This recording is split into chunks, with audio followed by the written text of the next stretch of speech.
Hi, everyone. My name's AJ Allegra, and I am here to present my individual presentation about the concept of the executive director. That's the starting slide. That's me doing some serious executive directing of my organization, which is a theater company based in New Orleans called the NOLA Project. Here we go. So, um, what's in a name?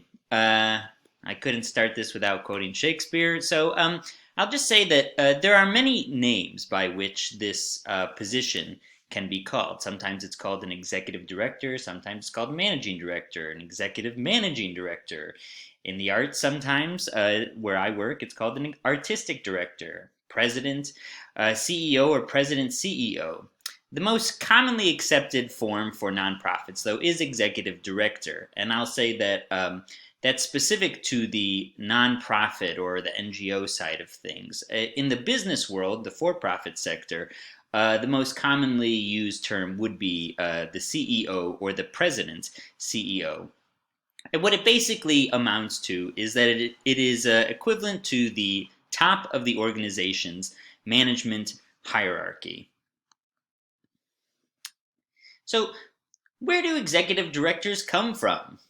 Um, well, there are selected by the board of directors. So, the board of directors, which are in charge of the governance of a nonprofit organization, will select the executive director. And then from that point forward, the executive director will select the remaining staff of the organization. Oftentimes, these executive directors are selected as part of a national search, and they are oftentimes selected using search firms, which are organizations that can be contracted by the board of directors in order to basically oversee the job hiring process if they want to seek candidates from anywhere all over the country or maybe even internationally. Sometimes they often come from leadership positions in other similar organizations. And they also can be simply promoted from within the organization. When it comes to selecting the executive director, the board of directors oftentimes has to meet and come to a decision about whether or not it wants to hire from within the organization or whether it wants to hire from without. Um, and that then determines the route of whether they're going to use something like a search firm or just commence a search on their own. Um, Oftentimes, the executive director of like small startup nonprofits is just simply the founder, the person that kind of decided to incorporate the business and found a board of directors. And occasionally, when before anyone is paid in an organization, the executive director can be the first kind of paid employee of the organization, at which point they're no longer on the board of directors, but they would be the first kind of hired staff member of the organization. So I picked this kind of amusing slide here to demonstrate the position that the executive director holds. And they essentially are a go between the board of the organization and the staff of the organization. And here I'll demonstrate each position's kind of overall responsibility. The board, of course, is responsible for the governance of the organization, while the staff is charged with the management and the operations of the organization. The executive director is really the leadership position that oversees the staff and acts as a go-between between the board and the staff. And as many of you guys are professionals that work in nonprofits, you know that there sometimes can be tension between those two organizations. Or not organizations, but between those two sectors. So the executive director really has to serve as a functional and helpful go-between between those two portions of the nonprofit. So here you see like a typical nonprofit structure that I just created on my own. which is that you see the board of directors, of course, is the head governance organization, and then it drops down to the executive director. The executive director then is responsible for the staffing of the rest of the organization. So this is just a potential structure that you see. So the executive director might hire a director of finance, a director of programming, and a director of education. And of course, those people have working hopefully underneath them and then with them collectively is the staff of the organization. And then beneath the staff is the volunteers, basically the people that are crucial to any nonprofit but do not count as paid employees of the organization. I will also mention in this slide that the volunteers also technically could be considered connected to the board of directors, because anyone that serves on the board of a nonprofit is, of course, doing so voluntarily and without pay from the organization, which again separates it from the for-profit world. So let's talk about some roles and responsibilities. So the role and responsibility of the executive director is to answer to the board of directors, also to provide the board of directors with pertinent information, to attend board meetings, and oftentimes provide the executive director's report. Also to determine maybe other people that need to be at a specific board meeting. They also oversee and appoint staff, including hiring and firing of members on the staff of the organization. They also lead the vision and direction of the organization. This sometimes can take various forms, but is a kind of nebulous term for just making sure that the mission of the organization is being accomplished, and that any growth that the organization is moving towards is done so in an effective way. Sometimes this can be involved in leading a strategic development that usually involves both staff and board members. They also oversee all aspects of the organization, including things like finance, which would mean like creating budgets, overseeing budgets, marketing, the advertisement of the services that the organization provides, programming, the actual services that the organization does provide, development, fundraising, is another term for that, volunteers, and of course, then the executive director would appoint the leadership of each of those fields in the nonprofit.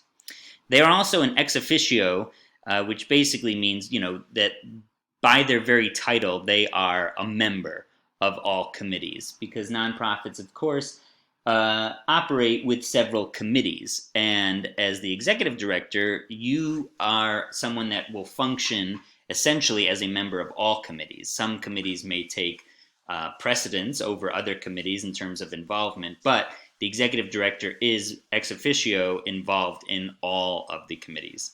And you're essentially the face of the organization, which is why I have presented this very generic, nice headshot of a woman standing professionally in front of something that's probably slightly business related. I kind of use some humor there to say that essentially, but you're the outward facing individual that will communicate to press outlets, to the community itself, and you will essentially be the face of the organization. So look, there's me. That's my headshot, which is to say that you should probably invest in a professional headshot as an executive director. So, of course, there are some challenges that come with leading an organization. They involve maintaining a relationship between the board, the staff, and the beneficiaries of the nonprofit's work, and the community as a whole. It's a tricky balance to maintain those relationships and keep them all in good standing with one another.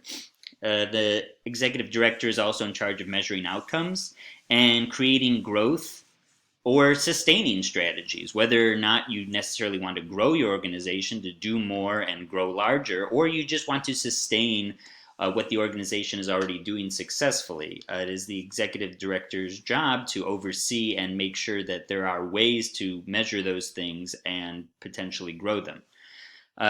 It's also involving, of course, managing different views and personalities. As we all know, there are many different types of people that work at an organization that is a nonprofit. There are also many different types of personalities involved on the board of directors. It's the executive director's job to manage and kind of massage the relationships between all of those varying points of view. The executive director also has to oversee leadership styles and decision making. That's just determining how you want to lead an organization.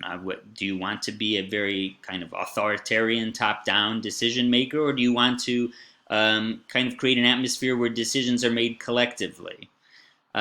Also, you have to maintain staff and determine compensation and budgets. That's probably a very difficult thing because we know that in nonprofits there is a large degree of turnover frequently, and so we want to maintain staff both in terms of the happiness of the staff and make sure that they're compensated correctly. You also have to manage relationships with collaborators. I know in week 4 we were talking a lot about collaboration. Sometimes those collaborators can be other nonprofits. Sometimes they can be for-profit companies that are in your community. Sometimes they can be government entities that you have to maintain relationships with. And of course, this is all to say that this involves a lot of multitasking. And of course, there are a lot of innovative approaches nowadays in terms of how we see nonprofits and how they're run. This week, we're discussing things like shared power amongst multiple leaders. Some innovative nonprofits may, instead of one single executive director, they may have a team of executive directors. That comes with its benefits, but it also comes with many challenges. Also, there is the idea of creating equity within the organization, making sure that the employees of the organization and the board members and the volunteers all feel a sense of shared ownership and control over the organization and its mission and where it's going. And then, of course, there's the ensuring of representation within the organization, both on the board and the staff. That was talked about a lot this week, about making sure that the board is representative of the community in which we are trying to work and to serve. It's important that we have multiple perspectives and that boards don't become kind of oligarchical, if that is a word I may have just made up, but so that they're not simply a kind of moneyed elite that are running the board of the nonprofit, but that there is representation from all perspectives, especially within the community that you are trying to serve. So the last thing I'll leave you with is a quote from Uncle Ben, not the Rice Man, but of Spider-Man. With great power comes great responsibility. And I say that to anyone who is an executive director who is desiring to be an executive director. It is obviously a large and important position. It's crucial to any nonprofit, but you have to understand the responsibilities that come with it are tremendous. All right, thanks so much, and I hope you enjoyed this presentation.